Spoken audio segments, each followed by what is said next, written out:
What was Mace Windu's most powerful Force ability? Although Mace Windu was known as one of the most powerful members of the Jedi Order, there was one Force ability he used that set him apart from everybody else. This ability was called Force Shatterpoint. With enough focus, Shatterpoint would allow the user to sense the significance of certain events or even individuals.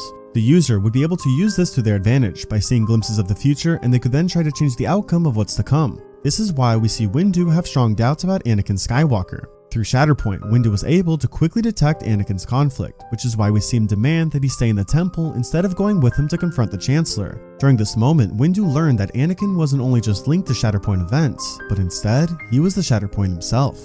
Why did Mace Windu train Anakin in lightsaber combat? Both Anakin and Mace Windu had a lot of things in common, but why didn't Mace ever take Anakin under his wing and just help him in saber combat? Well, similar to Anakin, Windu had both light and darkness within him, so to fix this, he created his own lightsaber technique called Vapad, which basically embraced both sides, but he always made sure he stayed true to the light. Now, you would think this technique would help Anakin, right? Well, actually no. This technique was very dangerous, because if not used the right way, it could corrupt somebody entirely, and that person could be lost forever. At one point, Windu witnessed one of his close friends become corrupted from it, and even his own Padawan Deba Balaba came close to falling as well. Because of this, Windu swore to never teach anybody else this form ever again, which is why he refused to help Anakin. What happened to Mace Windu's lightsaber after his death? After Mace Windu had both his hand and his lightsaber flung out of the window, have you ever wondered what happened to his saber? Well, it actually fell down to the streets of Coruscant, where a civilian found it and eventually sold it to the senator named Sanasaru. This senator was thrilled to have Windu's lightsaber, so he then decided to display it in his office. However, in the original script for episode 9, General Hux was actually supposed to acquire Windu's lightsaber later on, but unfortunately the script was cancelled. It stated that towards the end of the film, Hux would have used this lightsaber to stab himself right in the chest. How did the Empire lie about Mace Windu after his death? Although Mace Windu was recognized as one of the most respected Jedi Council members, his high reputation would quickly go away after the Empire rose to power. After becoming Emperor, Palpatine made it a goal to make Windu appear as both a criminal and a murderer. Imperial propaganda even stated that Windu was part of a criminal gang and that him and his gang were the ones that orchestrated the entire Clone Wars. But this wasn't the only thing. Palpatine also created fake evidence about him and lied to the public by saying that Windu was secretly a dark side user this entire time. Because of these lies, the public developed a strong hatred for both the Jedi and Mace Windu. How did Mace Windu build his purple lightsaber? Although we all know that Samuel L. Jackson wanted a purple lightsaber in order to stand out, there's actually an in-universe explanation to how he got it. Originally, Windu wielded a blue lightsaber, but he started to receive many visions of him fighting in battle with a purple saber. His visions came from a special ability that he had called Force Shatterpoint, which allowed him to sense weaknesses in the Force and see glimpses of the future. This would then lead him to travel to the planet of Huracan, where he then encountered the planet's native creatures. As he focused through the Force, he used his abilities to kill the creatures and turn them into dust. However, Windu felt horrified by his actions and meditated one more time to repair the creatures in order to save their lives. This then led to the creatures being revived, and to thank Windu for his actions, they then gifted him a purple crystal. What was Mace Windu's biggest regret? Although Mace Windu was highly respected among the Jedi Council, there was one regret he had that he carried with him all throughout the Clone Wars. After confronting Dooku on Geonosis, Windu shared that he regretted not killing him in that very moment. Although he considered it, he remembered that Dooku was once a Jedi Master and a former friend, so he decided to take the more honorable route and let him live. However, once he discovered later on that he was in fact a Sith Lord, Windu blamed himself for not killing him in that very moment.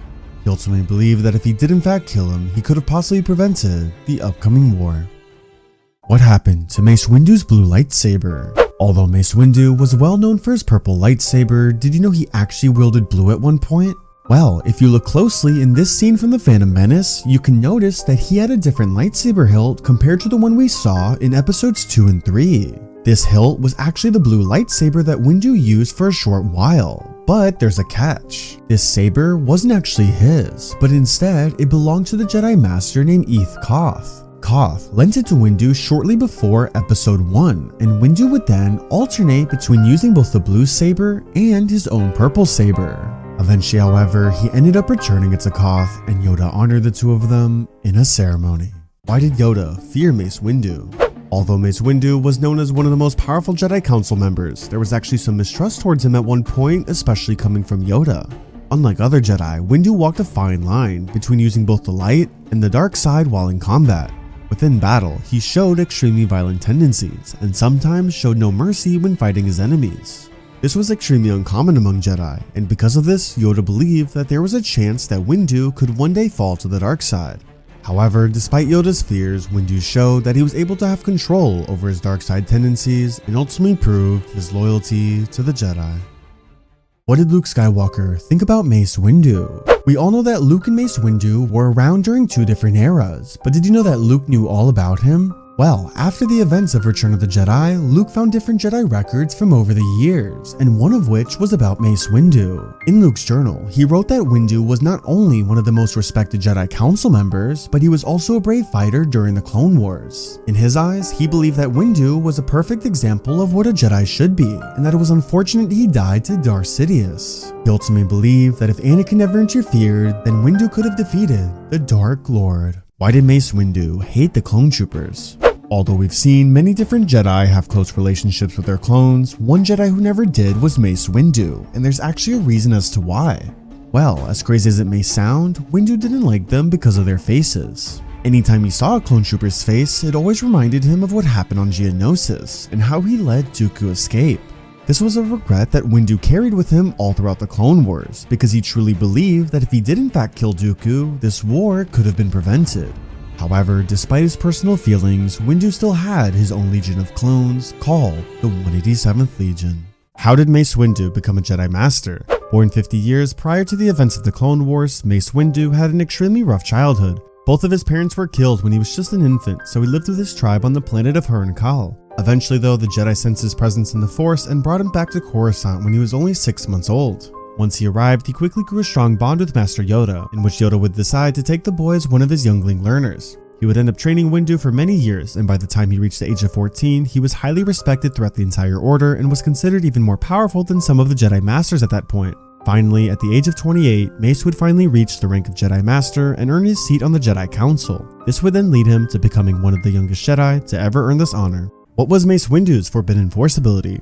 Although we see the Jedi have many rules of what they can and cannot use in terms of Force abilities, there was one rule in specific that Mace Windu broke. This ability was no other than Force Crush. Force Crush was a variation of Force Choke, but the only difference is that the crush could destroy the entire life force of a human being, leading it to being known as one of the most deadliest abilities. The Jedi saw this as something that completely went against their morals, as they believed that the Force should only be used to help others. However, this ability did the complete opposite and could only be used when a user was fully consumed by rage. The only other Jedi that were known to use this were the father and son of both Anakin and Luke Skywalker. If you enjoyed this lore compilation about Windu and you want to learn more about Anakin's best stories, then make sure to click the video in the middle of the screen right here.